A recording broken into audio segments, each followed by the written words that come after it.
Welcome to Phil and Ted's Sexy Boomer Show. I'm Ted Bonnitt. And I'm Phil Proctor by process of elimination. Hi, Phil. How are you? You eliminated good. I did. I feel like light now. Do you? Yeah. And I love the... Radio light. Is that a Kevlar muumuu you have on? Yes, it is. Just in case. Did you get it at Target? Just in case. I think that the flag should be flown permanently at half-mast until we pass some kind of gun safety legislation. You what know, do you think? my bone to pick with this whole thing is it's so grotesque to watch the national news coverage of these shootings. Yeah. They find it this opportunity, and I watch NBC Nightly News, and they even find this opportunity to do poetry, to do packages of poetry, to reflect on the sadness of America. Not once have I heard them or any of these people mention NRA, mention guns on the street. You know, yes. Not really American, NRA. Well, what's wild is, that the NRA has got its hands on, has, in the pockets. Has bribed his them. hands full of money in the pockets of probably every conservative. Well, they bribed Congress. Yeah. And the fact of the matter is, now I know these are not all assault weapons, but assault weapons are the highest profit margin of any weapon. You can pepper a room with an assault weapon so fast. Right. That the gun that the latest, the first murderer, the 77-year-old murderer, 72, 72, can fire 30 rounds in 2 seconds. Yeah. It's just that's like me on a good day with my wife, but let's not go there. That's another whole place to be. All of these shootings are related to different motivations, heartbreak, anger, rage, and that's what the media seems to like to focus on, to personalize the shootings. But the bottom line is, the people are cracking up all over the world, especially in the wake of the pandemic and the political situation in this country. But they don't have access to military weapons. I know, it's just nuts. And why isn't there? President Biden has said something about it. I think Gavin Newsom, who's going to definitely run for president, for sure. I think he's going to be the bold one to make it, because it's so toxic to do that. He's certainly tried to restrict automatic weapons in our own state. I mean, it's time. But of course, the weapon that was used by the ballroom shooter came from out of state somewhere. No, homemade silencers. Well, he made a homemade silencer. Yeah. Anyway. I've got one of these actually on the microphone here, just in case we get out of control. Well, speaking of weapons, we have a really, really sharp and amazing guest today. Well, Bill is a friend. Oh, yes, ladies and gentlemen, let me do a formal introduction.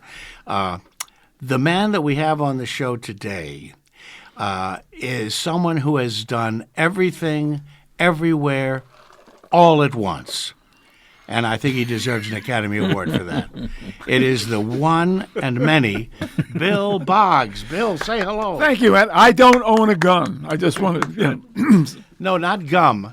Gun. Oh, gum. Gun. Right. I have a gub. Yeah. Remember that from Woody Allen? Thank you for inviting me. I disavow being either sexy or a boomer, but I'm here. Good. I'm here. And that's really, that's the name of the game. Well, what's great is that, we are midday live. We are live midday. Indeed we are. And you were I watched you for years in New York. You were a fixture of New York live television. You're one of the few surviving viewers of my show at this point. Well, thank you. I appreciate that. Yeah, midday was one of the things I did in my career, and I thank you for your encomiums. I do appreciate that. Welcome. Yeah, it was a 90-minute live show. We started out at 11:30 live, and then we shifted to 1 o'clock live. But 90 minutes of live TV at a time when major celebrities and literary figures, to promote their work, would come onto what would basically be referred to as local shows. Nothing like this exists anymore. It doesn't mean it's not good. It just means it's different. Things are different now. That's right. But it was a different time. The show ran in New York from 1975 to 1980. I was on the show between 75 and 86. We got canceled in 86, about a year and a half after Fox took over from Metro Media. But the show was ready. As far as I was concerned, I was ready to leave the show, And I walked down the street thinking, I'm not sure exactly what I'm going to do now. I feel liberated. And people come up and say, "Are you okay?" Oh, you really? What happened? What happened? What happened? We missed you.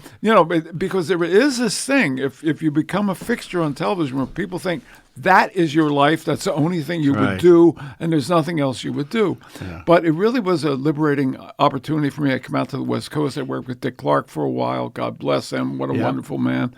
And then went back to Philadelphia, did a show called Time Out, and went on. Philadelphia's where you come from. I'm a native of Philadelphia. I hear the team is doing well. The football, these players, the young fellows, the Eagles, go Eagles, as we say in Philadelphia. Fly go high. Eagles. Fly high, go Eagles. Yeah, we're doing okay.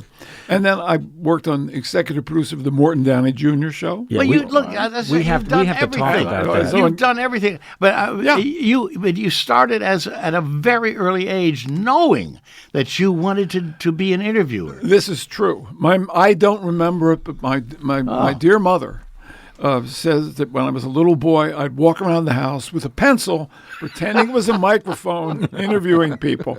And so how wonderful is it for all the things that we can all agree with are screwed up in our country today, that I could be in a country where I could make my dream come true. And I think I made my childhood dream come true. And I think it's important to set the backdrop of that midday live reign you had in New York. Yeah.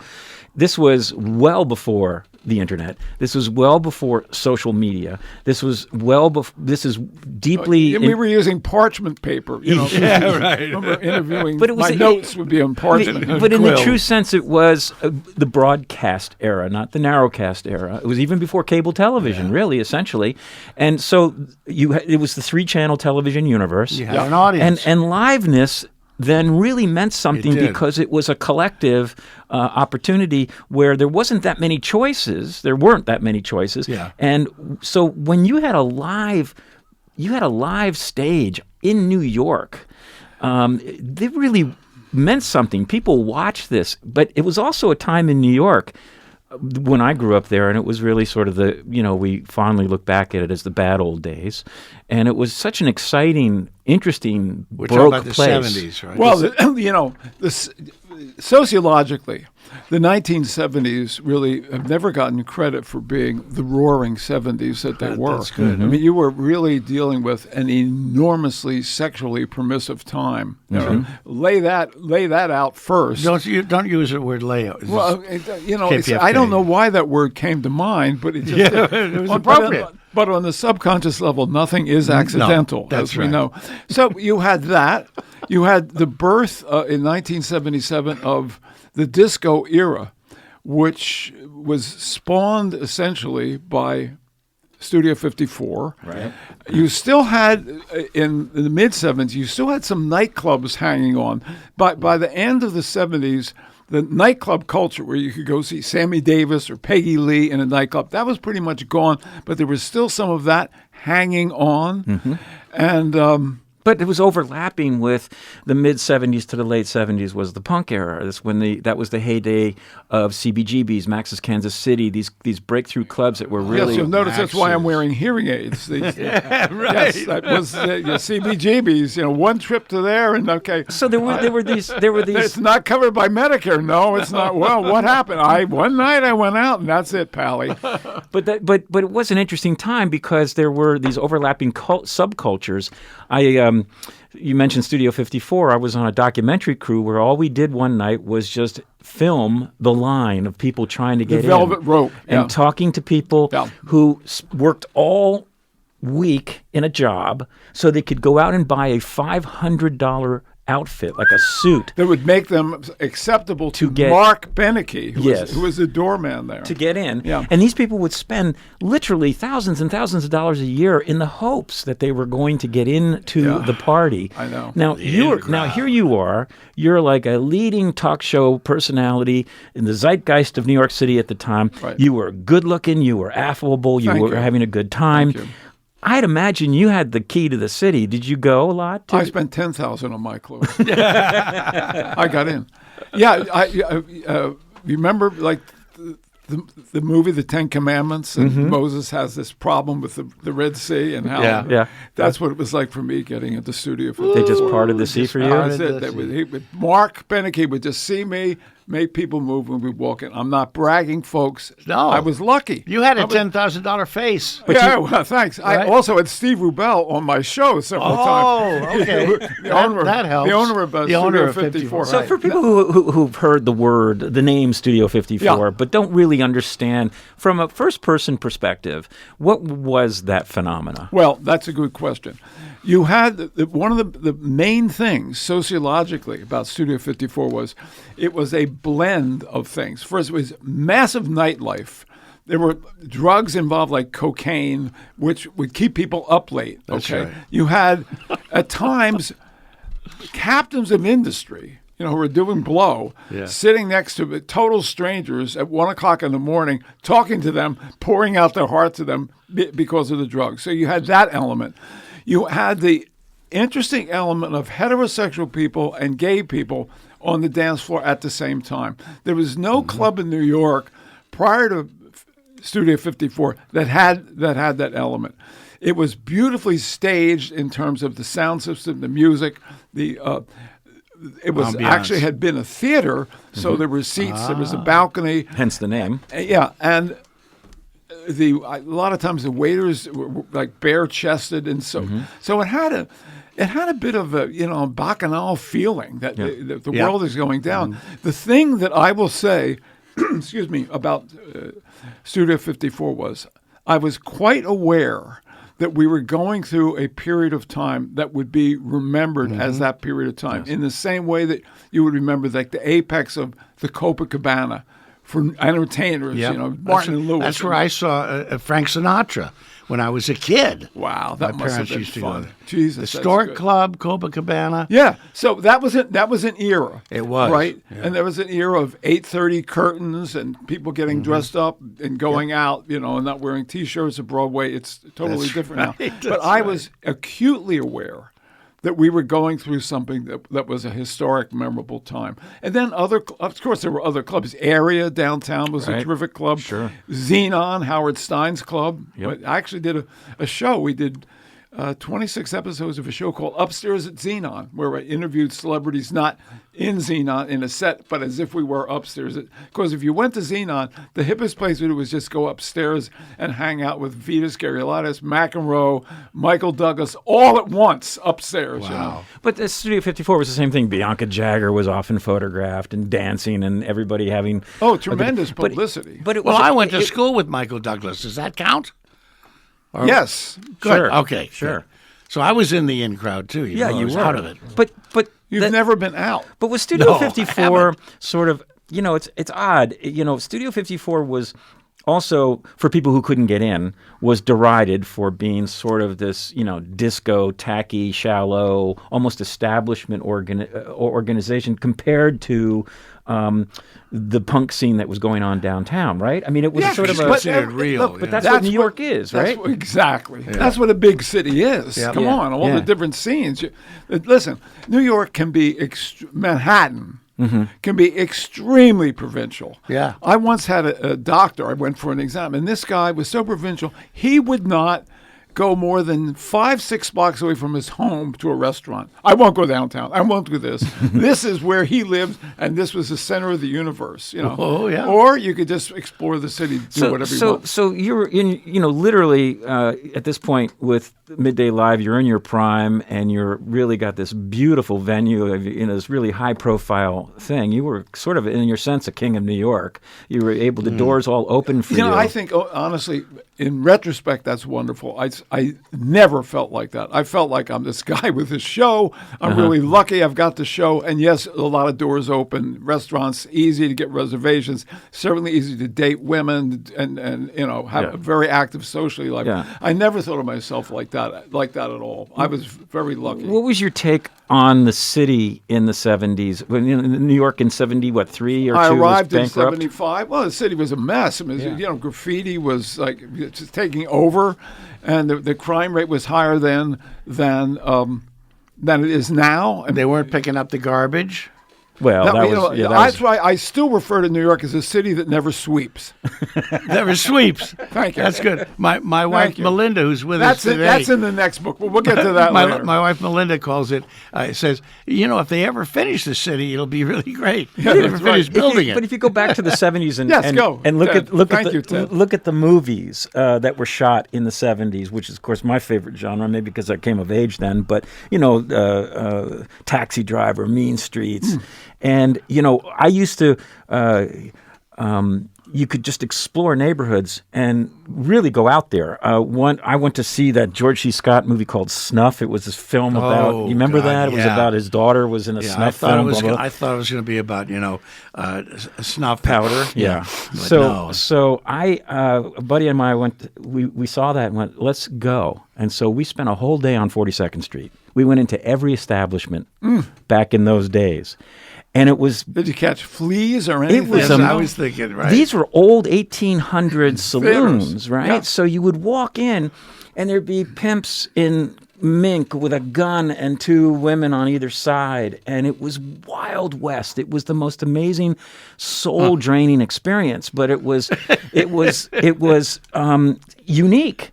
And then I left and came out here, but I went back when Giuliani took over, and I visited when they had vacated the entire place. But I used to get my suits altered by a concentration camp survivor, an old Jewish tailor who had his office above one of those theaters. Wow. I mean, and people were shooting up as I would go up the stairs to get my suit aligned. And I went to a theater there once to see a feature, and I was Was it like XXX feature? No, it was called Behind the Door, not the Green Door. It was Behind the Door. It was it was one of the very early slasher films. Very good memory. Yeah, there. it was a horrible film, but my film student buddy of mine said I had to go see this really good Italian film. And I was one of three people in the theater, and in the middle, and they had an armed guard, and two guys walked in, stood up in front of the screen, looked over the three of us, pulled out a switchblade, extended it, and on the film, in that scene, a switchblade was in the air torturing this woman. So an interactive film. It was sense around. Well, what happened? What did you do? Did you flee? No, we couldn't run. It wasn't like a situation. You just did the New York thing, which was ignore it. No problem. We're just watching a movie. No problem. You go ahead, do what you need to do. Jeez. And they acted it out. There was a guy in a raincoat, me, and another kid in a pea suit. Remember the old pea? Of course. Pea jackets. Well, that reminds me of a story. Anyway, they went after him, they beat him, and then they took off. They beat him and they took off. Jesus. Reminds me of a that's story. just not worth it. That's not worth $1.75. Somebody was in one of those theaters, and there was a ruckus up in the balcony, and finally he heard this: "You pee on my wife, and you're sorry." Oh, right. Oh boy, that's good. So anyway, I like that. Yeah, so the bad old days of New York, which are gone now, and 42nd Street is arguably. Oh wait, you can't say they're gone. With subway crime is awful. People are getting pushed down the tracks. That's true. On a regular basis. There's people stabbing in the back. It was a trend there for a couple of weeks. You're the bad old days are not going by any means. I have friends that are still there. 42nd Street is different. Yeah, it's different, but it's the element of danger is still there. My beloved girlfriend Jane the Brain Rothschild will not go in the subway anymore. Yeah, wow. No, I have friends too that are still there who tell me that it is worse than the 70s. It's not. In the subway. Because there's nobody in the stations anymore. They're all automated, and that's what makes it frightening. The robots. We can go on about what's worse. We can move on here. It's not really. It's not worth talking about much. There's always going to be an element of danger in every big city. Speaking of element of danger, yes, Phil is there. There he is. Look out! You were behind one of the breakthrough shows of professional wrestling talk shows. Yes, and that was Robert Downey Jr. Morton Downey Jr. Robert Downey Jr. Excuse me. Like the salt. Morton Downey and Jr. Battery. Yeah. Now, that was really sort of the first of its kind. Well, there were shows before it where, for those who haven't seen it, Morton Downey was an extremely abusive host. Yeah. I was the executive producer of the show. As Regis Philbin said, it had the fastest rise and fall in the history of television. It was syndicated all over the country. And what Mort did was, we'd take an issue like women in the military. Okay. And Mort could argue either side. So we'd sit down and have a meeting, say, which side do you want, Mort? What do you want me to do? Say, okay, take against women in the military. That's wacky. Then we would book various people on each side. And Mort would come in and he would get in the face screaming at people who were for it and so forth, and say something like, I don't want my daughter wearing any bulletproof bra, blah, blah, blah, and go on about it. So Mort himself was a performance artist, a brilliant guy, a brilliant guy. I can tell you a story about James Earl Ray and Mort in just a second. Oh, really? Yeah. But he was hugely self-destructive. And his daughter said to me, the first anniversary of the show was just, he was like Elvis, man. He was really hot. Yep. She said, boy, I hope this works for Dad. Why? Well, everything he's done in his life usually lasts about 2.5 years, and then something goes wrong, and that's just about how long he lasted. What happened to him? And, well, just burned out? He lost the confidence of Universal that was sponsoring the show. He lost the confidence of the people in the highest level of Universal. Wow. His public behavior drove away sponsors. At the end, our main sponsor was Roach Traps. And this is not a prestige. Perfect. We are not talking, it wasn't even Pampers. It was Roach Traps. Anyway, one day I'm going through my mail. Yeah. And there's a letter from Brushy Mountain State Penitentiary in Tennessee, and it's from James Earl Ray, who's in prison for shooting Martin Luther King. That's correct. And we did our show about that. The last we show just was did a whole about show about the. Well, I'll add this to the show. Wow. And as you may know, he never really had a trial. He pled guilty. Right. That's right. So, And withdrew it almost immediately, but that was too late. Yes. So what happened was he's been watching the Downey Show in prison. He wants to come on the Downey Show and plead his case and have a trial. A brilliant idea. Yeah. Now, of course, they won't let him out of prison to do this.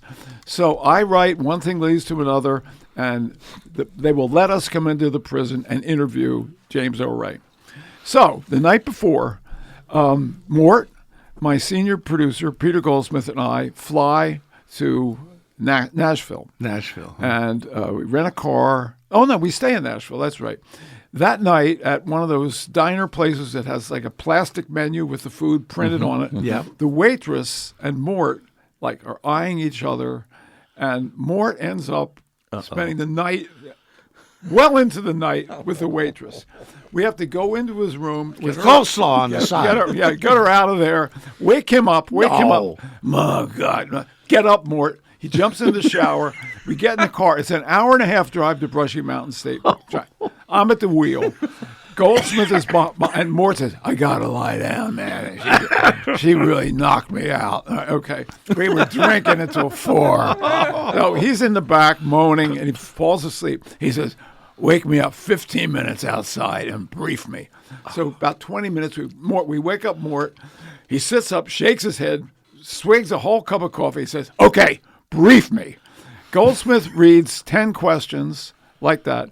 Mort goes in, does the interview, asks without notes, asks each question in the order it was told to him one time in the car. Wow. Very, very smart. Now, he smoked like a chimney. I think that's what took him down. Yeah, eventually. he smoked those ultra light. Yeah, it was part of his persona. It was. Smoking, and he died of lung cancer. That's right. Yeah, that's all. right. But what a man! What, I got to say, I went once as an audience member because my girlfriend at the time was a guest, so I escorted her. That's unfortunate. And a waitress. And she was. You notice I meant you say at the time. Yes, and she was set up because it was about she was a peace activist for outer space affairs in the age of Star Wars. Mort would not like that. Mort, but she was a looker. Shoot her and down. Mort would like that. Mort liked the looker part. So I watched him, and he had to be nasty to her, but at the same time, he was sort of coming on to her. Well, on commercial breaks, he would come over and be stroking her hair, Oh, my stuff God. So, I mean, to put a cap on this. But it was always laugh out loud funny. It was hilarious. It was great entertainment. It was like verbal wrestling. People say to me, as you did, it was really a groundbreaking show, and and it led to the Jerry Springer Show. Yes. And I will say, in some ways, it was an antecedent, except for this: the Jerry Springer Show is a normal host with crazy guests. That's right. The Downey Show were normal guests with a completely crazy host. That was a big difference. Well, and inevitably, that kind of a star is not going to burn long. Well, that's that for more. Wow. So this was just one of your resume items. Yeah, and then I was on the Food Network for 8 years on Food Network. Now, what did you do there? He did a very tasty show. Yes, I did. I did 3 different shows, but the main one was one I came up with. They were just doing 3 courses. They were doing, yes, exactly. They were basically wanted to expand from just doing a show where a chef was behind the table cooking. So I came up with this idea for a show called Bill Boggs' Corner Table, based on previous experience on Midday and when I was anchoring WNBC, when I would do things at a table interviewing people. So I said, here's my premise. I will get big-name celebrities, and I will dine with them in their favorite restaurants. You can do that? I said, absolutely. Wow. So calling on favors, 2 of these 3 people are in trouble these days. First, Matt Lauer, I'd worked with for years. He had just taken over the Today Show. He said, sure, I'll do one. Then Bill Cosby, whom I knew from Philadelphia. Yeah. Sure, I'll do one. And then Whoopi Goldberg, who had been on Comedy Tonight. So I started out, my first 3 shows were with those people in like 1996, right, before they were tarnished, the 2 of them. Mm-hmm. And from there on in, we wanted to, Sophia Loren, we had Penn and Teller. We did about 50, 60 shows. You can see most of those shows on my YouTube channel, BillBoggsTV. But the notable thing here is I got the Food Network to pay me reasonably good money to go to the greatest restaurants in America, sit down with big-name celebrities, eat for free, and be on television. And they paid me to have lunch with Sophia Loren. God. Oh, now you're talking. That I should be actually investigated. Well, no, that is a scam. Well, to have the gift of that's a spam. To have the gift of gab, if you will, to be able to be a good interviewer, which is all about listening, really, but to have that opportunity to have, it's one of the greatest gigs in the world, as you just explained why. Man. You wake up in the morning doing a talk show, and I did, all in all, including everything, like 25 years of interviewing people, all in, with different various shows. And you think, oh, my God, today I'm interviewing Sean Connery. Yeah. I can ask him anything I want. Wow. Natalie Wood, Roy Cohen and Gore Vidal together on the same show. I just watched that. Isaac Asimov. Yeah. Let's talk about the future. Wow. I mean, really. Now that interview you did with Roy Cohen and Gore Vidal. I had more than an interview, honestly. To factor me out of it, I just was a facilitator of a conversation between them. But you're right. But what you did is you didn't get in the way, and you let them go. But you also kept them in line and kept it focused so it could follow and be cohesive enough. But what I was so, and you can see this on YouTube, by the way, and I highly recommend Bill it. Boggs TV. Just sign up; it's free. Appreciate anybody who would become a subscriber. It's free, and then you type in Roy Cohen, Gore Vidal. Now, Roy Cohen, Roy Cohen was on the House on Un-American Activities with McCarthy. Yeah. He was, believe it or not, Donald J. Trump's mentor. He was his lawyer, right. Which explains a lot. And he was his mentor. You said, never admit, never explain, right? Never confess. But you had these 2 massive intellects on opposite ends of the spectrum, Gore Vidal and Roy Cohen. Right. And what was really interesting about it, not only was the depth of the content, because you let them speak. Thank God. Thank you for doing that. You let them speak. And they're so opposed and probably didn't like each other at all. Oh, I think they loathed each other. But they were civil. There was discourse. They were respectful of each other's point of view, even though they despised it. And the net result was not Morton Downey Jr. It was actually a really fascinating and rewarding, conversation. Yeah, it really was. It was an intellectual conversation. I mean, put me with those guys. I'm a real lightweight compared to them, but I knew enough that this can be interesting. You were a facilitator. My entire career, I had this thing going. I started my career in High Point, North Carolina. Show Southern Exposure with Bill Boggs, which I produced, and my business partner and great friend Richard Baker was like an intern. Who later worked with me on Firesign Theater. Yeah, that's right. And that's the reason I guess we got on Comedy Tonight with you, right? Exactly right, with Firesign. So the personal technique that I perfected in High Point, doing a live show for an hour every day, that I'm fortunate to say beat the Today Show and got syndicated in the South, was this. I always had a little part of my mind thinking, is this entertaining the audience? Not about me, but... And so a lot of times I'd interrupt guests because I just sense something else has to happen here. And so applying that, just if this is really rolling, maybe steer it in this direction or steer it in that direction. But as Johnny Carson said, I'm here every night. I don't have to prove myself every night. Yes, when I'm interviewing somebody, I have to make them look as good as possible. Yeah, you were the comfort for the listener. Yeah. You were the medium. I honestly don't think that either knew they were going to be on with the other that day. I think, Really? Yeah. Oh. It was a touch of a setup.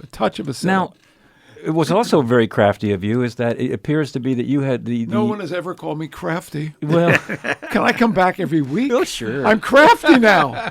Oh, boy. No, but the fact is, and the reason I say that is because it appears as though you own all of this content. No, well, the content, I was fortunate with the live show that I would say, look, we have Jerry Lewis on today, tape it for me. Or Sammy Davis is here, tape it for me. Yeah. And the copywriters run out on that a lot. So of that's that what stuff. it is. Yeah. I see. I have an agent reeling in the Years Productions, one of the top houses that represents like the entire Merv Griffin show and a huge amount of material. And they're my agent for all my stuff. So I can imagine Wonderful Sophia place. Loren. They just took 2 different clips for 2 different interviews with Little Richard. Oh, wow. Of mine, and this gives me not that much money, honestly, but enormous satisfaction. Sure. Yes. That this will go forward, in a documentary Little time film. That capsule. makes a big difference. So you've had these glorious moments with Sophia Loren exchanging champagne toasts I met her and twice, finger by food. the way, ironically. What's that? I met Sophia Loren twice. Really? Once when she was doing a film called The Pride and the Passion in Cary Grant, Frank Sinatra, Spain. right? Yeah. My dad With was the big cannon. They were hauling. That's it right, down. hauling Yeah. the big cannon across the mountains. My dad was involved in the production of that film, and so we were over there watching some of the filming. And you were watching her. I was watching her. Yeah. I was like 13 and going, Oh boy, that's I a want real to grow deal. up. I want to grow up. And then later, I got to see her filming with Tab Hunter a scene from a movie called That Kind of Woman, which she was. And I remember it's when I learned how you act in a movie, because the director, at the end of doing the scene, it was a cutaway of a subway car. And they did the scene, and then they did the individual shots. When they got to Sophia's close-ups, it was the end of the day, and she did her line 7 different ways. Yeah, that's cool. I went, oh, unlike theater, where you could do it differently every night, but nobody knows. Sure. You could Well, that's a give the director choices. when I edit drama, and you work with that good of an actor or actress. Mm-hmm. In a romantic scene, for example, what I find is that they'll give you 2 or 3 different takes, That's like right. almost like mother, partner, whore, the whole thing. Yeah. And so as an editor, you can then create these really beautiful packed moments because they're giving you a little of everything to be very playful through the cut. So I could see what she would do at 7 different takes because depending on where you're going with that scene, she's giving you everything you need, which is really great. I know. But Subtle getting back changes. to Sophia, I mean, and all, what a wonderful thought that is. Now let's go to the other end of the spectrum. What was like the worst The interview worst, you ever had? yes. Worst The guest? worst? Yeah. Oh, my.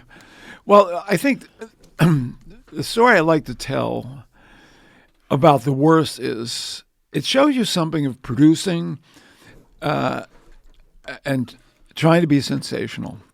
We had, this is on that show Midday, we had a new guy come in who the other producer left, and we were doing a show with children of Holocaust victims. Mm-hmm. So these were all children who had their parents died in the Holocaust, right? And we had about 6 of them on. And this new guy, like I'm the new gun here, wants to have do 3 segments with them, and then bring on a Holocaust denier. And I said, God almighty. why? I said, we all know, but this will be interesting to see how they. I said, no. I said, no. He said, no, you have to do it. So it's like, okay. So I go through the first 2 segments, and I introduce this guy, and I have a plan, right? And all of the young, they were in their 20s, 30s. Look, and I said, but now that I've introduced you, let me just say, go. What? I said, get up, get out of your chair, and get out of the studio. You should not be here. What? You heard me. So You denied the denier. The guy, yeah, the denier. You yeah, denied not denier.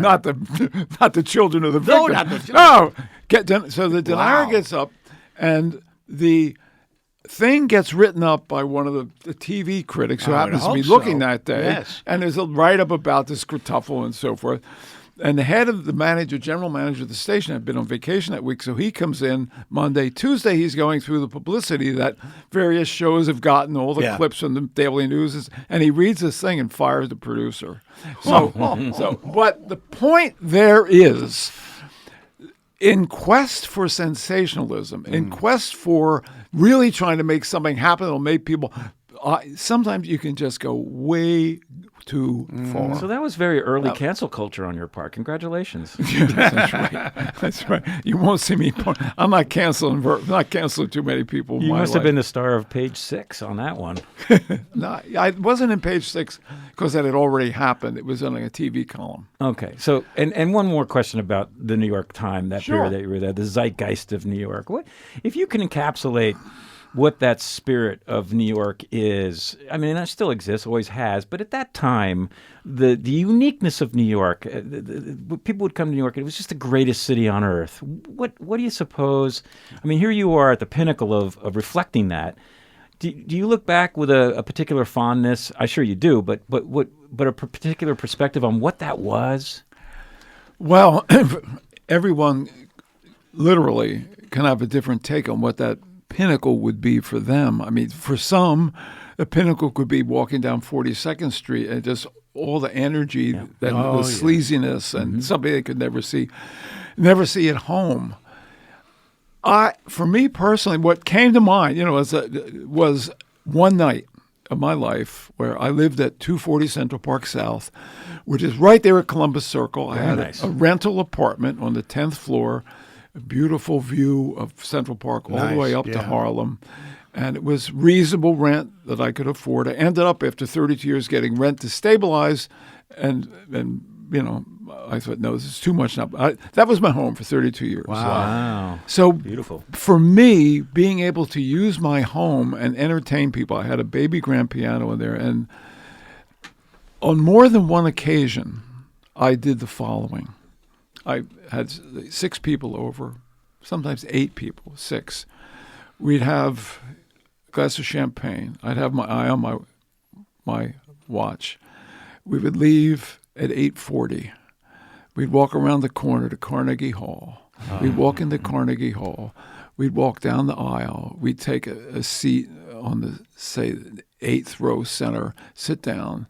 About 4 minutes later, the orchestra would start up and Frank Sinatra would come out. That's a nice image. Yeah. Yeah. That's what came to mind. Yeah. Yeah. That was Anything indeed. can happen in New York. Yeah. Every corner is a new adventure. It literally was. But That's fantastic. Melinda, who's sitting on the floor over here doing some mending. Tell this station to get a chair, for God's sake. I know. By the way, It was it's all, your wife. At the last fundraiser, we had to sell it. So, that's why Speaking of which, I kind guess we bare should bones. say this is the Phil and Ted Sexy Boomer Show Yeah. here on KPFK. And you can... This is supported, so please support us. Our special guest today is Bill Boggs.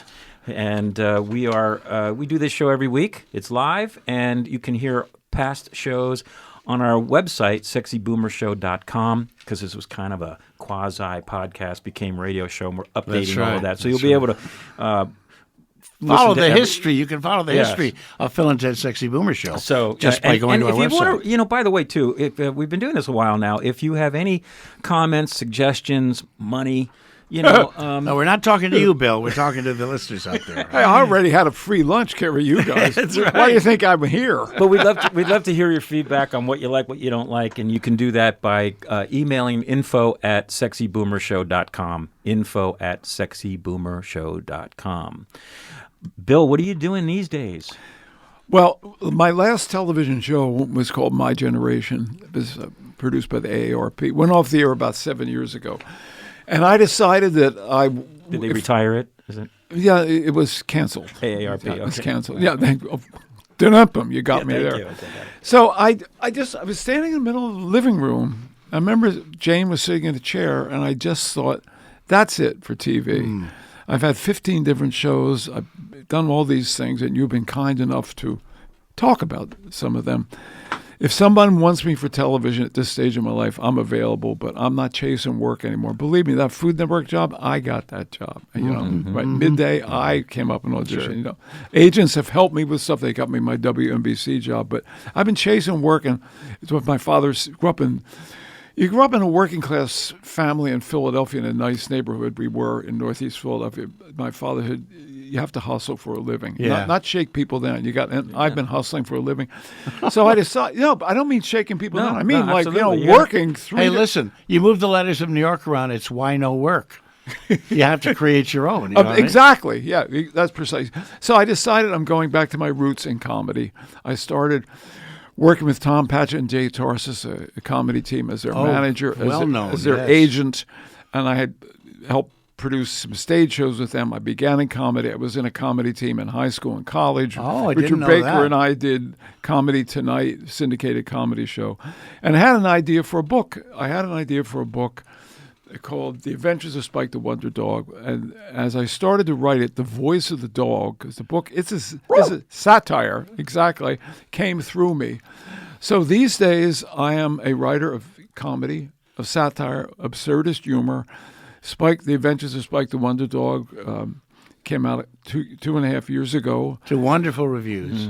Yeah, wonderful reviews. You can get it, orderspike.com. And it's essentially really politically incorrect humor. It flies in the face of cancel culture. It flies in the face of people who want to limit freedom of speech. And it supports comedians who want to be funny, who are afraid of being canceled. So, but it's not a political book. It's just a funny book. So the sequel is called Spike Unleashed. Oh, that's The so Wonder good. Dog Returns. And that will come out in July. It's advance orders are there. And the book has just done extremely well. So I'm a writer of comedy, and I intend to get these made into.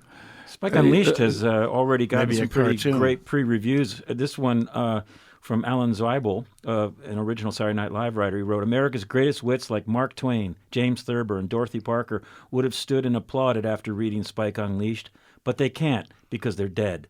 So let me do it for them. Right now I'm standing and applauding because this book is great. He also loved your first book, and he said, I liked it so much I was surprised I didn't write it. Yes, that's right. Good old Alan Zeibel, a legend in the comedy world. But all sorts of folks. Here's another nice review from Bob Costas, the Hall of Fame broadcaster. He says, old dog? Not really. New tricks? Plenty. Turns out Spike has more to say and more encounters with the virtuous and villainous figures of our time than any person, let alone canine, I know. That's because it comes from your personal experiences. I think that, obviously, all writers... You dog, you. I'll give you an example. I don't believe if somebody said you've written like an African-American character or a gay female character, how can you write that, If I have absorbed these people in my life here in America, which is allegedly a melting pot, I say if we're a melting pot, let's melt. Let's not say you can't do that because you're not this. And so there's an element. Yeah, there's an element of that in the book, to be sure.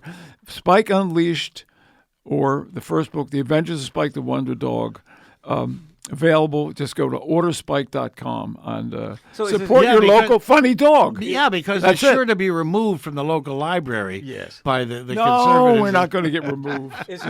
Wait, that could be great publicity. Yeah, right.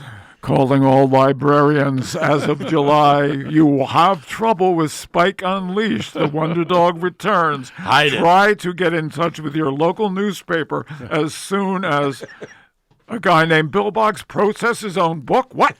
Yeah, and hide it under the counter. So is Spike the dog? You're speaking as your alter ego. May I say this without in the creative process of writing? Yes.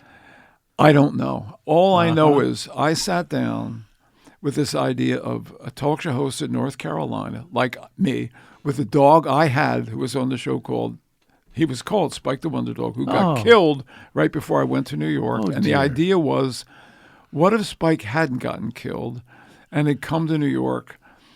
And I first started writing it in 1975. I thought, this is ridiculous, just much too much to satirize now. I moved it up to current times, and I started to write.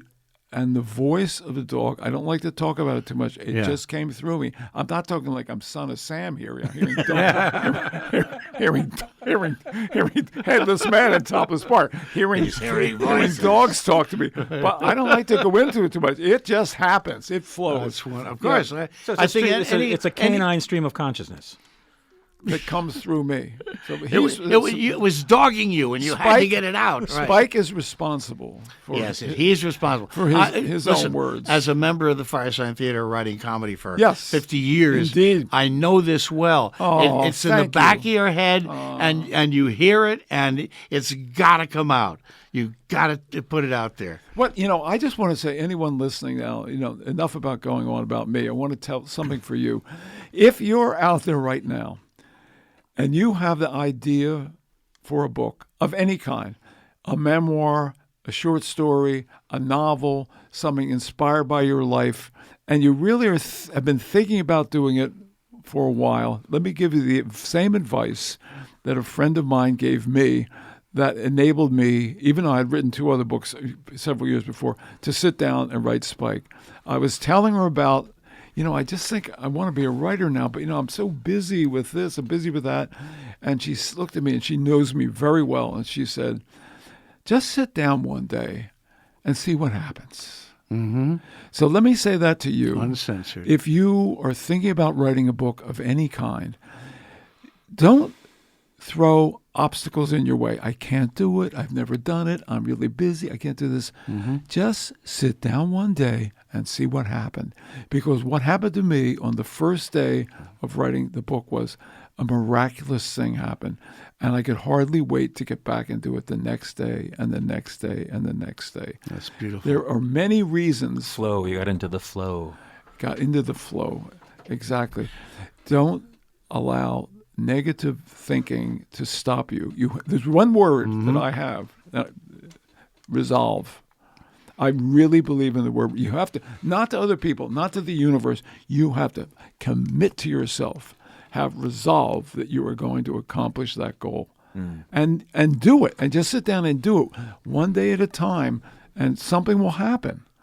That's all I have to say. Now, don't you? That's the best thing I can say. No, I'm leaving. Now you guys take it. You said that like, this is Midday Live. Why doesn't he interview us for a while? That would be that'd be a nice break.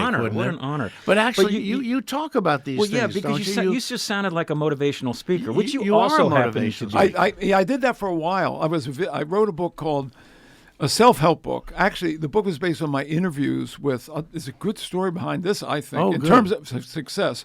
I had this idea to write a book called Success Secrets of Successful People, where I would use my interviewing skills to interview people. It had never been on the front burner. It was just an idea that I had. Okay. One night when I was working early in the morning the next day on WNBC TV, I had an invitation to go to the Four Seasons party for Jack Welch, at that time president of GE, Jack a Welch. book party. Right. I was exhausted. I can't go. I got to get up at 5:30. And I said, wait a second. This is New York. Right. This is the Four Seasons. This is Jack Welch. Take a shower, go, and you can be the first person to leave, but go and see what happens. Mm-hmm. So I go to the party. Sure enough, and at that point, it was packed. Barry Diller, Rupert Murdoch, packed with biggies. And it's good to be seen in that situation. As I was leaving the party, after like 50 minutes, right, I felt a tap on my shoulder. Yeah?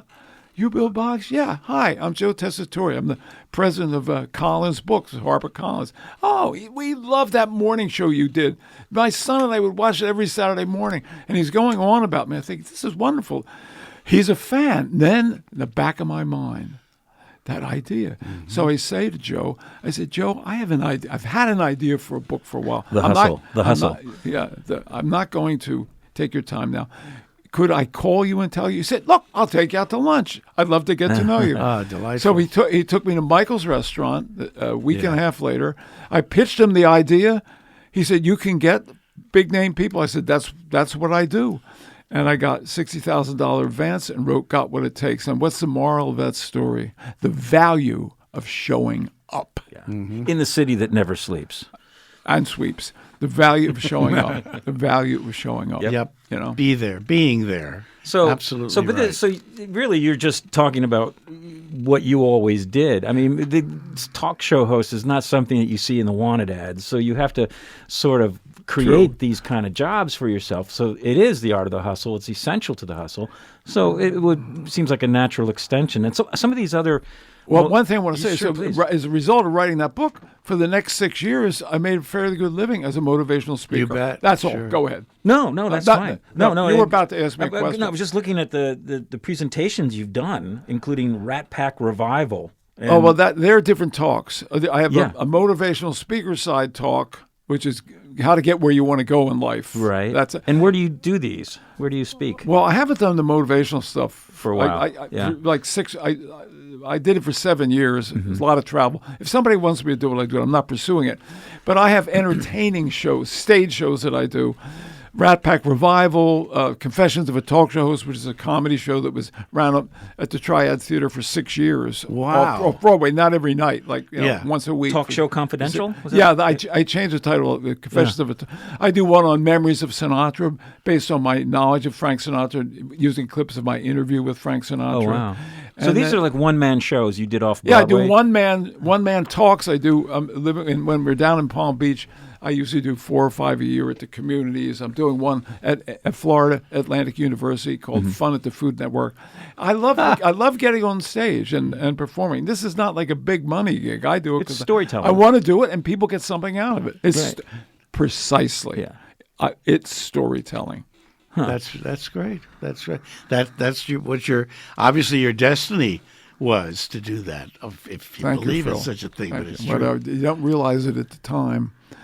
That somehow, because you're listening to radio as a little kid and you like Arthur Godfrey and Art Linkletter and you want to be like the men on the radio. Yeah. And you end up converting it to television and end up being the guy on television who's on a show like this talking about it. It's like, I almost use a profanity. It's like a blank, blank, blank miracle to me that this happened. I live in gratitude. I walk in gratitude for my life. And I'm not, as Frank Sinatra said on a live album, and that's the dullest speech you're ever going to hear from me. But I truly do. I'm really a grateful person. Yeah. We're grateful to have you sharing it with us.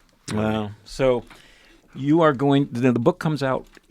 Spike Unleashed, The Wonder Dog Return, comes out in July. It's available now for advance orders. The Adventures of Spike the Wonder Dog, the original book, is available Amazon. Just go to them, type in Bill Boggs book, and you'll see a yellow cover of both books. Oh my gosh! I forgot also that you were a co-founder. You were a founding executive producer for Court TV. Yeah, that was. I didn't like that job too much. That's now True TV. Yes, that is now True TV. You didn't like the job? No, I really didn't. What happened was, after the Downey Show went off the air, I was, because Bob Pittman was working with Steve Brill, they were trying to launch Court TV. And they gave me, and I had done, according to them, a very good job as executive producer of the Downey Show. They gave me bonuses and stuff like that.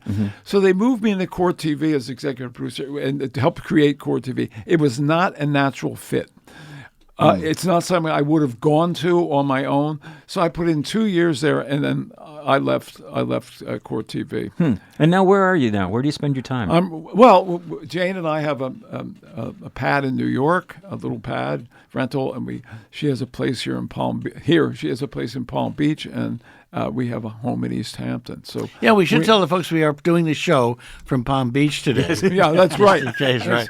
Let's go to Bricktops afterwards and have Okay, a I'm up for it. When have he a couple said when he drinks. said Palm, I said, "Where are we going? Where are we going?" I thought Springs. That's what I Yeah, thought. so that's where I'm living. And as a writer, Jesus, I worked on the book when I was in Italy this summer. It's wonderful being a writer. It really is. Don't lose your So it computer. sounds like you're just having You just can as do much it fun as anywhere. ever. I believe that I'm in the creative peak of my life. Good. I truly do believe that based on what I'm doing. The books are the best single thing I've ever done in my life in terms of work. We have satisfying. we have 4 minutes left. Want me to run a mile? You seem like an excellent example of someone who has achieved through experience and good positive attitude. You have achieved that sacred happiness that only comes with seasoning and age, where you kind of find you're comfortable, Sense of satisfaction. finally comfortable in your own skin, and you're good with it. You're good with it, and that is that true? I've always been comfortable in my own skin. I would say that I just feel in some ways I have far more personal wisdom about how to conduct my life. What I hope, as we all do, for healthy longevity, I'd be fascinated to know what I would have in the tank, say at age 95. I would really like that. My mother died at 96. There won't be any tank when you're 95. All electric. No gas? No gas. Gee. Oh, you'll have gas. I But that's just slightly Listen, after that lunch you guys brought me, Self-generated. that's a preview of coming attractions. Well, it's a living. So you're any pearls of wisdom regarding finding happiness and how you did that and Count your blessings. yeah. Grateful people are happier and more successful people. Yeah. Count your blessings. Count And your what is looking back now? What is the real asset to happiness? Is it money? Is it what? good relationships with people, Yeah. healthy living. In other words, look, my father taught me a few. It sounds like Don Corleone. Right? My father taught me many things in this room. My father taught me your health is your wealth. Period. Yeah. Everything is that opinion true? on that. So anything that you can do to have a reasonably healthy diet, reasonably healthy social Exercise. habits, reasonably healthy exercise. As Sylvester Stallone, my fellow Philadelphian, once said to me, do I feel like going to the gym every day? Nah. Some days I want to go. Some days I don't want to go. But why wouldn't you want to do something today that's going to pay a dividend later in life? right. That's the truth. So happiness is really the bottom line. And working for that. I think happiness is the goal of all goals. Yeah. That's a hard one to defeat, that one philosophically. Happiness is the goal of all goals.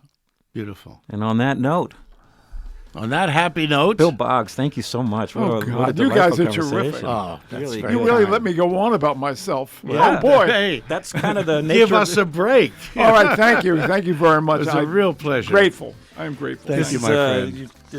I'm Phil, and you're I'm Ted. still Ted. Yeah, it's Phil and Ted's Sexy Boomer Show. We're on every Tuesday. We're on the radio. It doesn't matter. Okay. If you want to hear more, go to sexyboomershow.com. Thank you so much. We'll We see got you some next- new guests coming up. Next Tuesday, we Yep. have a career NASA engineer Scientist engineer. who's in charge of NASA's programs at SpaceX related to manned travel. We're going to have the coolest boy. conversation about the current state of the space program. We'll be on location from in an Mars. insider perspective. Yep. So tune in for that. It's going to be really a fascinating conversation. Thank you for listening, listeners, and please support your station. See you later.